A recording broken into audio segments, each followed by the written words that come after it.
공동체 기초를 세워간다는 두 번째 시간을 좀 갖기를 원합니다.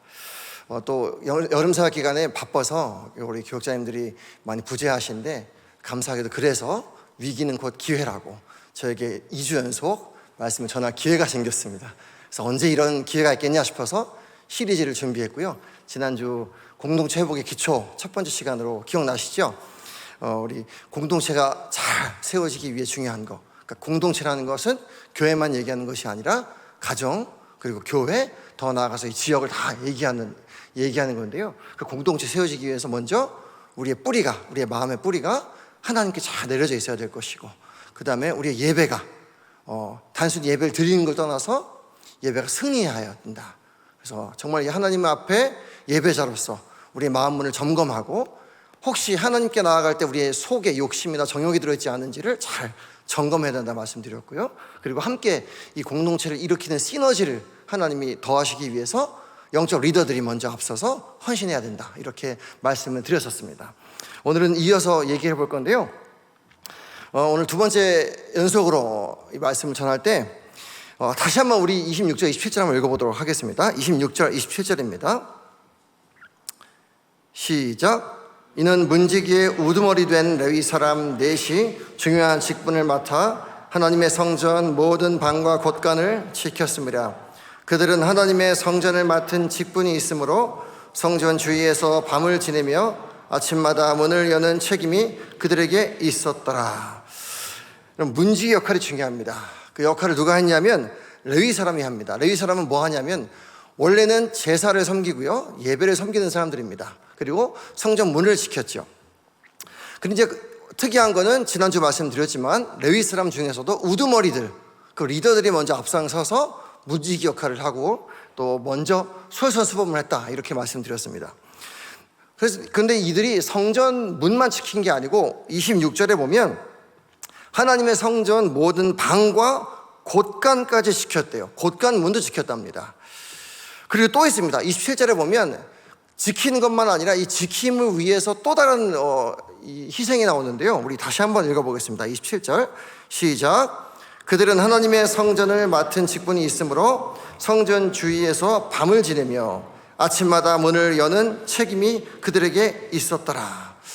이전과는 다른 책임입니다. 어찌 보면 굳이 필요 없는 밤을 새서 그 아침, 여기서 아침이라는 건 새벽입니다. 새벽을 여는 일들까지도 감당하는 겁니다. 리더들이요.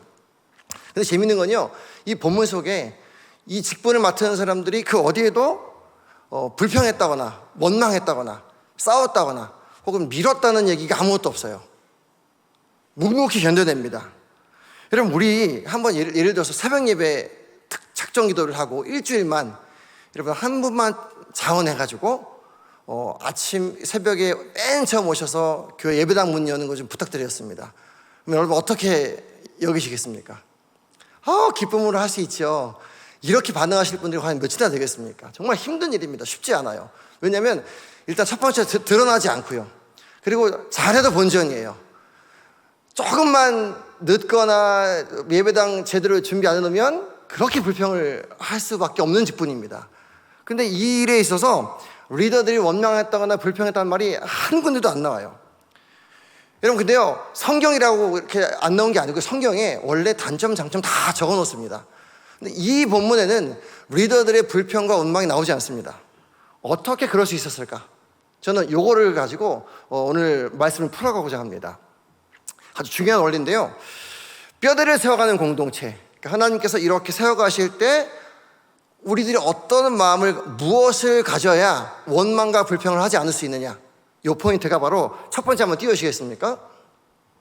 읽어보겠습니다. 시작. 명확한 목적과 목표입니다. 여러분, 이 레위 사람들을 포함한 이 당시에 초대 포로 귀한 공동체에서 리더를 담당한 사람들에겐 분명한 공통점이 하나 있었습니다. 그게 뭐냐면 목적과 목표가 일관됐어요. 분명했습니다. 그게 뭐냐면 하나님의 영광을 위해서죠.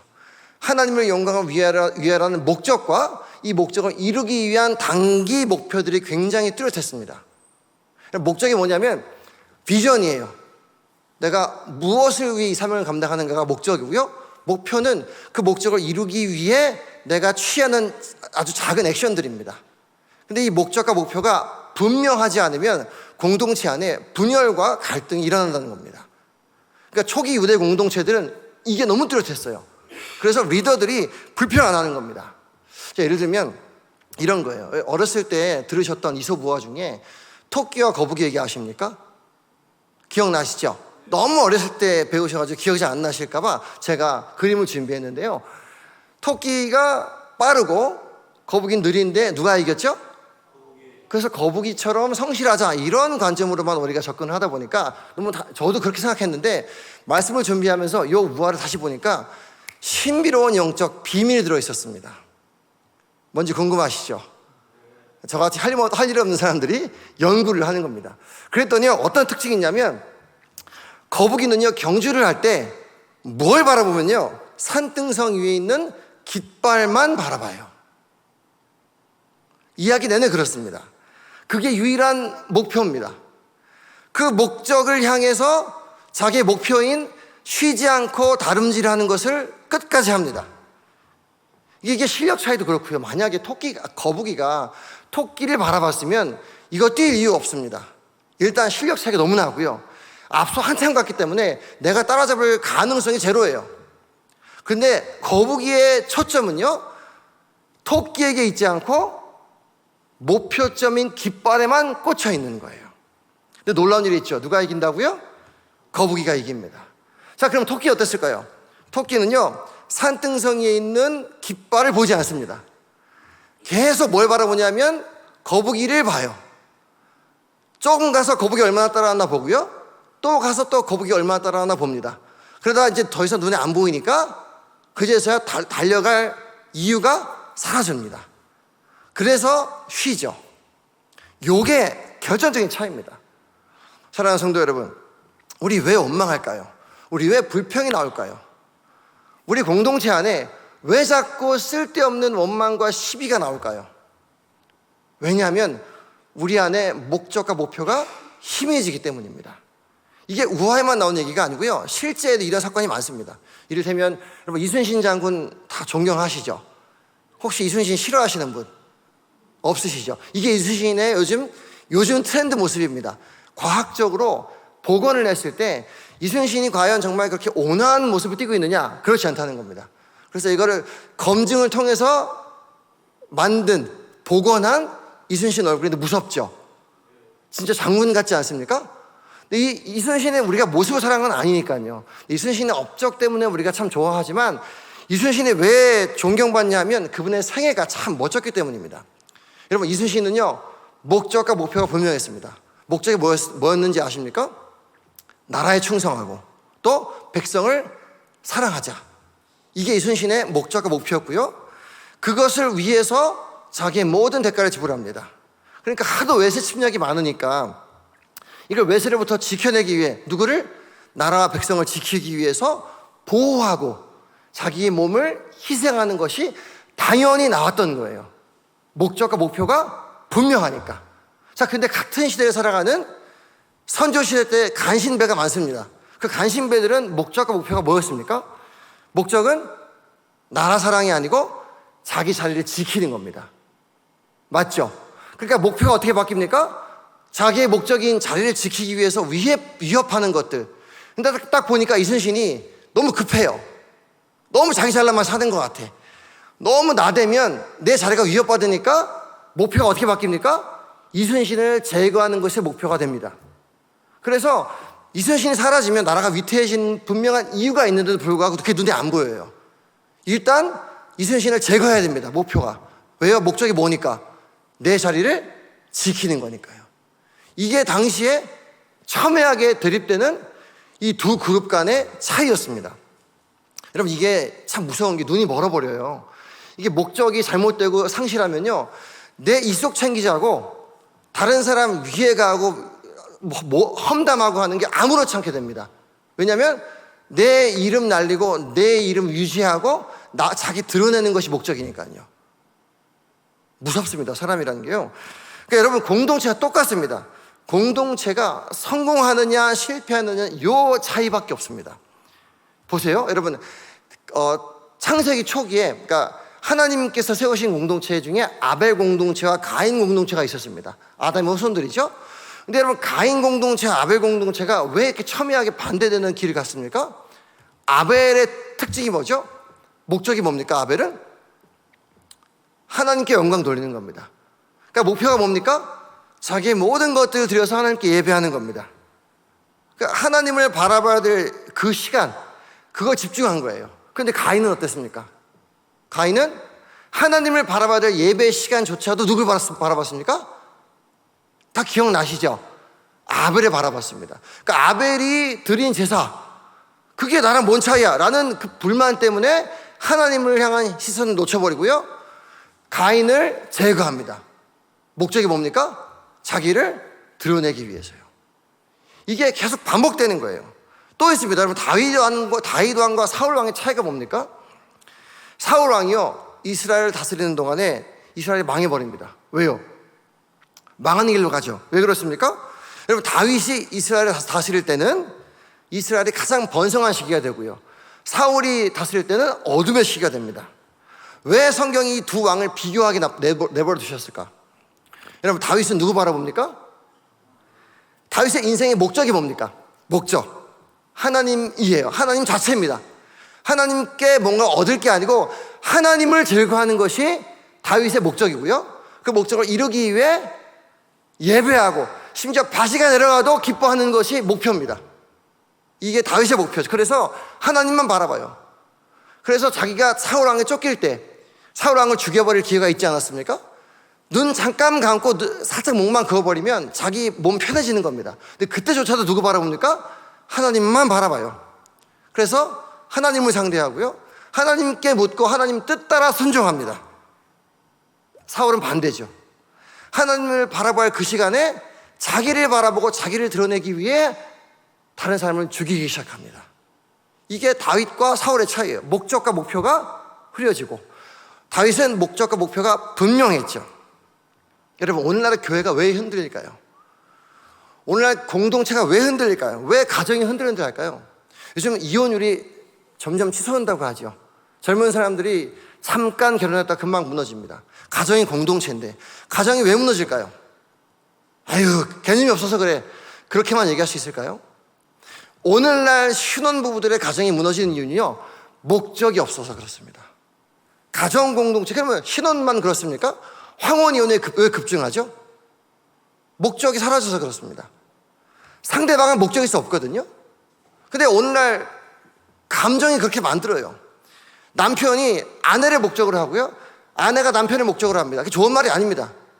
왜냐하면 상대방이 목적이 되는 순간 그 목적은 나를 만족시킬 수 없기 때문입니다. 동의하십니까? 여러분은 사랑해서 결혼하셨는데 님이라는 글자에 점 하나 찍으니까 뭐가 되죠? 놈이 되죠. 그렇죠? 이게 무서운 현상입니다. 근데 그게 우리라는 존재가 그렇습니다. 우리라는 존재가. 상대방은 내 인생의 목적이 될 수가 없어요. 하나님만이 목적이 되실 수 있는데 목적이 흐려지니까 상대방이 실망을 하고요, 그 목적을 변경해서 다른 즐거움을 채울 것으로 끊임없이 찾습니다. 그러니까 신혼부부들이 2, 3년 지나면 이유를 모르죠. 같이 살아야 될 이유를 모릅니다. 이게 오늘날 가정의 문제입니다. 그러니까 여러분, 반대로요, 남편과 아내가 처음에 우리 가정이 세워져야 될 이유, 그리고 결혼을 해야 될 이유가, 목적이 분명하면 여러분, 그 가정의 깊이가 달라집니다. 남편이 아내가 목적이 아니라 하나님의 영광이 목적이면요, 주의 영광을 위해 견딥니다.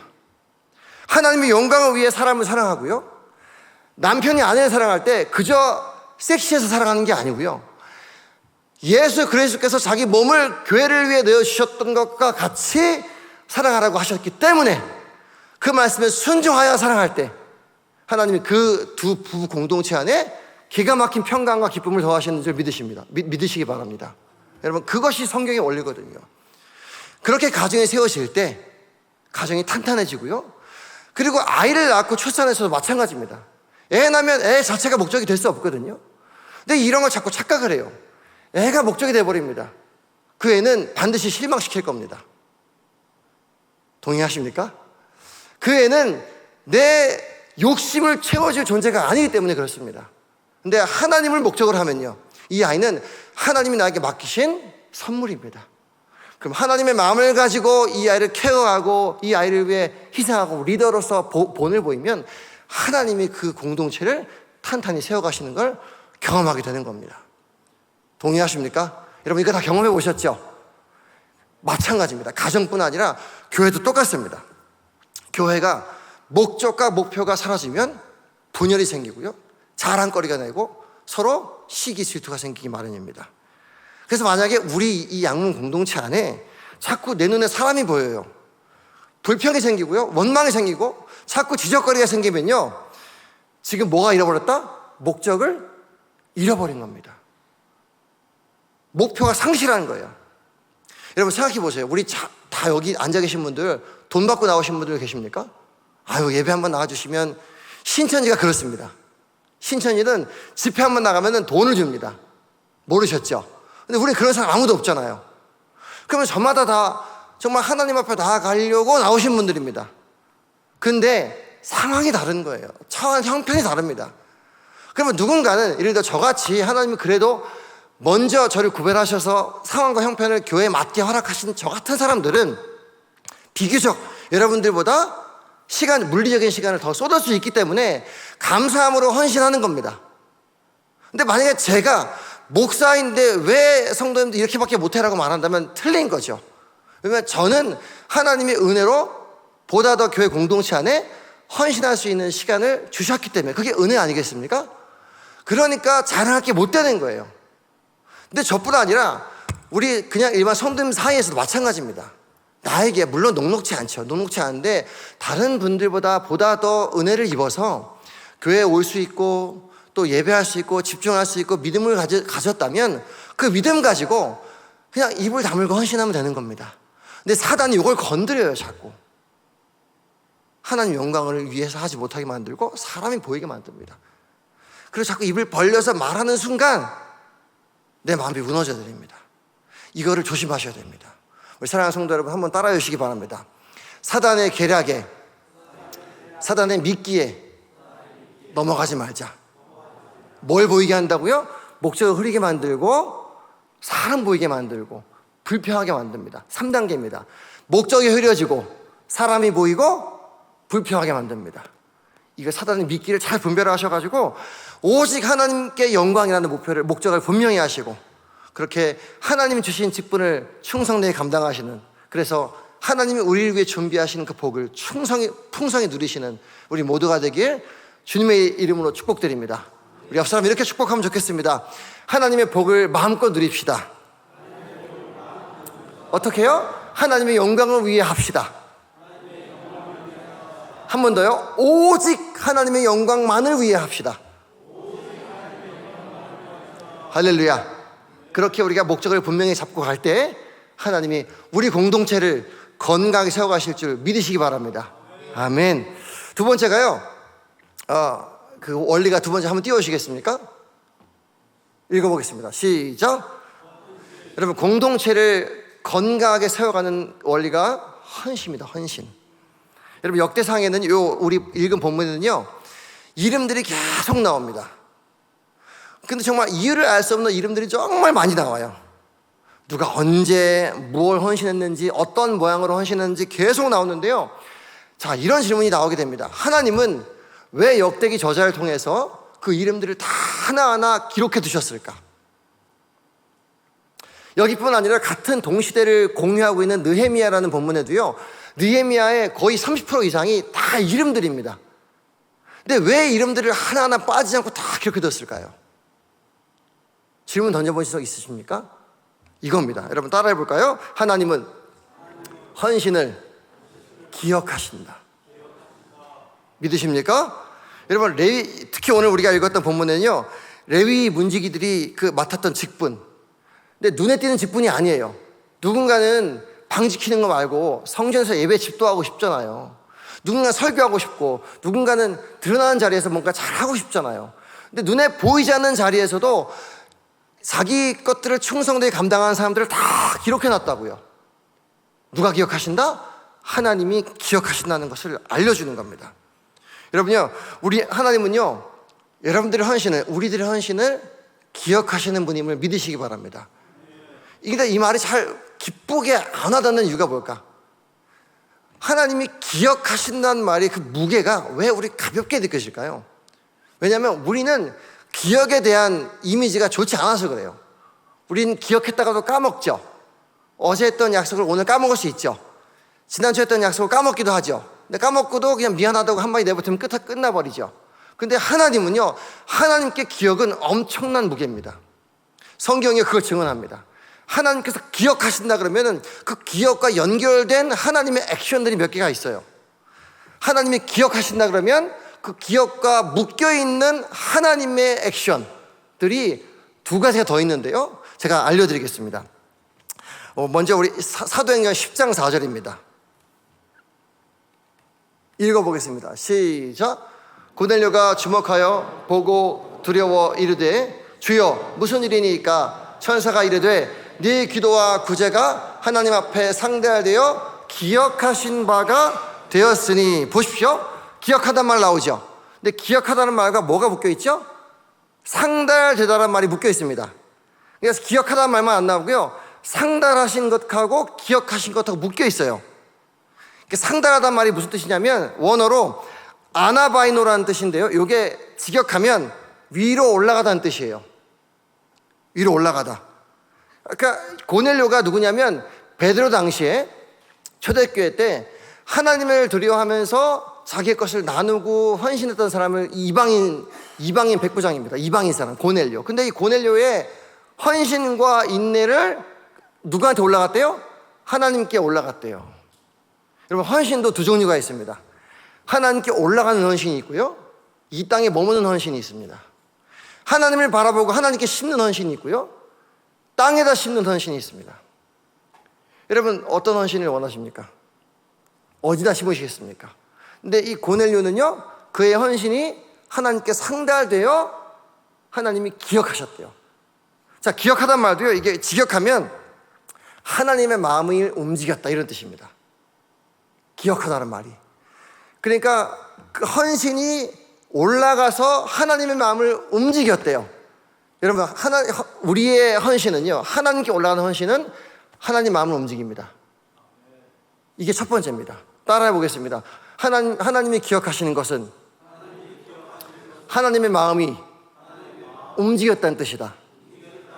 이런 얘기 많이 합니다. 하나님 마음은 시원케 해드리고 싶습니다. 이런 얘기 우리 많이 하잖아요. 주님 마음은 시원케 하는 사람 되고 싶습니다. 근데 그러려면요, 뭐 하래요? 하나님께 헌신하면 됩니다. 하나님께 헌신하면 그 헌신이 상달되어 하나님이 하나님의 마음을 움직이는 동력이 된답니다. 그리고요, 그 다음이 더 중요합니다. 자, 헌신이 상달되어 하나님의 마음이 움직이면요, 그 다음 마지막으로 하나님이 직접 움직이기 시작합니다. 그 증거가 사도행전 10장 44절입니다. 읽어보겠습니다. 시작. 이 말을 할 때 성령의 말씀 듣는 모든 사람에게 내려오시니 베드로와 함께 온 할례 받은 신자들이 이방인들에게도 성령 부어주심으로 말미암아 놀라니. 여러분, 이겁니다. 베드로가 이 말을 할 때 성령이 말씀 듣는 모든 사람에게 내려왔대요. 뭐가 나와요? 하나님이 고넬료와 그 가족들에게 뭘 주셨대요? 성령을 주셨대요. 여러분, 우리 기도할 때 이거 주십시오, 저거 문제 해결해 주십시오, 이런 기도 많이 하잖아요. 근데 가장 좋은 게 뭐죠? 하나님 자신을 주시는 겁니다. 믿으십니까?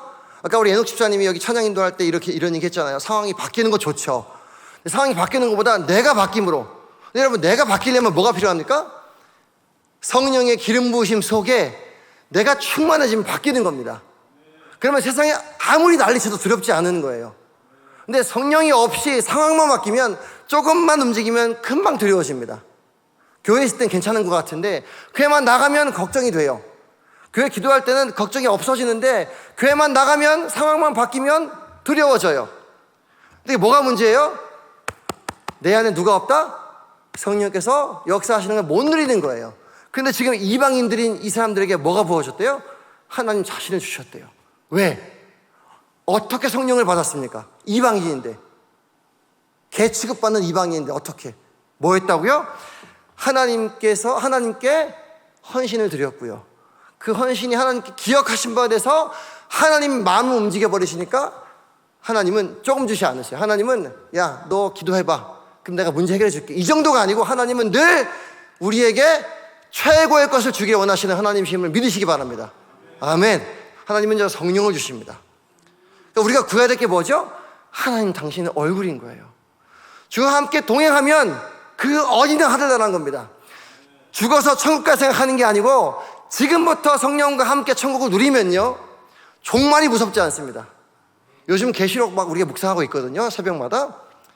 여러분, 계시록의 초점은요, 언제 종말이 일어날 것이고 언제 죽을 것인가, 이게 문제가 아니고요, 지금 주님과 함께 식탁의 교제를 하는 자, 주님과 함께 밥상머리에서 함께 교제하는 자가 누리는 기쁨이 종말의 기쁨인 거예요. 그래서 계시록 3장 20절에 뭐가 나오죠? 내가 문 밖에 서서 두드리노니 누구든지 내 음성을 듣고 문을 열면 내가 들어가 그와 더불어 뭐 한대요? 먹고 그는 나와 더불어 먹고 마시리라. 요게 우리가 누려야 될 기쁨인 거예요. 우리가 누려야 될 예배고요, 우리가 즐겨야 될 기쁨입니다. 하나님이 바로 이렇게 하시는 거예요. 사랑하는 성도 여러분, 여러분 어떠십니까? 하나님께서 기억하셨다는 것은 엄청난 무게를 갖습니다. 하나님은요, 그냥 기억하시는 게 아닙니다. 하나님이 기억하시면 여러분 인생 가운데 하나님이 동행하시기 시작합니다. 믿으십니까? 여러분, 하나님께 상달되는 이 아나바이노 하는 그런 헌신을 드리길 원하십니까? 여러분의 헌신을 점검해 보십시오. 하나님은 절대 조금 주는 인색한 분 아닙니다. 하나님 여러분들과 함께 하시면 무엇이 불가능하겠습니까? 한번 따라해 보시겠습니까? 하나님이 기억하시면 하나님은 모든 것을 주신다. 할렐루야. 여러분, 이 원리에 따라서 여러분의 공동체가 세워지길 간절히 축복드립니다. 우린요, 아까 말씀드렸던 것처럼 이 헌신을 자꾸 하늘에 심지 않고 하나님께 심지 않고 사람 보고 심습니다. 이게 땅에 심는 겁니다. 사람 보고 심어요. 사람 보라고 해요. 사람 보란 듯이 하고 싶어 하고요, 사람에게 칭찬받을 만한 것들을 하고 싶어 해요. 그래서 인정받고 싶어 하고요, 복을 쏟아 부어주시는 하나님을 못 보고 그저 조그마한 칭찬에 목을 말라서 하나님께 헌신하지 못합니다. 여러분, 그것만 기억하셔야 돼요. 우리의 헌신만 하나님 기억하시는 게 아니라요, 우리의 불평과 원망과 불순종도 하나님 기억하십니다. 이게 또 무서운 겁니다. 우리 요즘 아까 말씀드렸던 것처럼 새벽마다 계시록 묵상하거든요. 계시록에 이 얘기가 나오더라고요. 계시록에 기억하다는 단어가 또 나와요. 우리 계시록 16장 19절 읽어보겠습니다. 시작. 큰 성이 세 갈래로 갈라지고 만국의 성들도 무너지니 큰 성 바벨론이 하나님 앞에 기억하신 바 되어 그의 맹렬한 진노의 포도주 잔을 받으매. 여러분, 기억하신대요. 똑같은 단어입니다. 아나바이노 똑같은 단어예요. 근데 하나님이 성도들의 헌신도 기억하셔서 하나님 자신을 주시지만, 반대로 그 성도가 하나님께 헌신을 심지 않고 불평과 원망과 끝까지 하나님을 거역하는 것을 심으면 하나님 그것도 기억하시고 진노의 포도주를 내려버리신대요. 이게 하나님의 기억입니다. 우리 사랑하는 성도 여러분, 여러분들은 무엇을 심고 계십니까? 하나님은 심은 대로 거두게 하시는 분입니다. 하나님은 절대 만홀히 여김 받지 않으십니다. 우리가 믿음을 가지고 인도하라 말하면서 믿음을 심지 않고 예수를 따른다고 말하면서 예수가 아닌 세상을 따르고 있다면 그 심음의 결과들은 반드시 쓰디쓰게 올 것입니다. 여러분, 이것이 하나님의 기억이고요, 또 우리 공동체가 조심해야 될 겁니다. 사랑하는 우리 성도 여러분, 여러분들은 무엇을 심고 계십니까? 하나님은 여러분들의 그것을 기억하십니다. 한번 따라해 보겠습니다. 지금 우리의 헌신, 우리의 믿음, 우리의 삶을 하나님께 심자. 그럼 하나님은 그걸 뭐 하신다고요? 기억하신다고요. 그리고 하나님 마음을 움직이시고요, 잘했다, 착하고 충성된 종아, 내가 내 때 내 방법으로 가장 아름답고 위대한 것을 너에게 부어주리라. 이것이 하나님의 약속입니다. 여러분, 부디 하나님의 때를 기대하시기 바랍니다. 지금 이 와중에도 이 힘겨운 삶의 와중에도 이 예배 자리 가운데 나오셔서 하나님 말씀을 듣고 여러분 삶의 헌신을 심으시는 여러분들에게 정말 우리가 상상하지 못할 하나님의 놀라운 복이, 더 나아가 하나님 자신을 주시는 그 기쁨이 여러분 삶에 충만히 넘쳐나길 정말 주님의 이름으로 축복드립니다. 결론입니다. 여러분, 공동체를 건강하게 세워가고 싶으십니까? 분명한 목표와 목적과 목표를 분명히 하시기 바랍니다. 하나님의 영광을 위하시기 바랍니다. 사람에게 보여지는 것이 아니라 하나님께 한다면, 하나님의 영광을 위해서 기꺼이 그 목표를, 말씀에 순종이라는 목표를 붙들고 나아간다면 여러분의 가정 공동체는, 더 나아가서 우리 교회 공동체는 건강에 세워질 수밖에 없음을 믿으시기 바랍니다. 더 나아가서 우리의 헌신을 심으시기 바랍니다. 땅에가 아니고요, 하나님께 심으면 하나님 마음을 시원케 할 것이고요, 우리의 입술을 닫고 마음을 열어 하나님, 내 헌신을 주님 아시죠? 주님 내 마음을 기쁘게 받으실 줄 믿습니다. 그 믿음으로 이 엉덩이를 무겁게 한다면, 입술을 무겁게 한다면, 그리고 주님을 향한 이 손을 가볍게 한다면 하나님은 우리의 헌신을 배가 되게 하실 것이고 30배, 60배, 100배 열매가 우리 인생 가운데 펼쳐지게 하실 것입니다. 그 성령의 열매를 맛보시는 여러분 인생 되시길 주님의 이름으로 축복드립니다.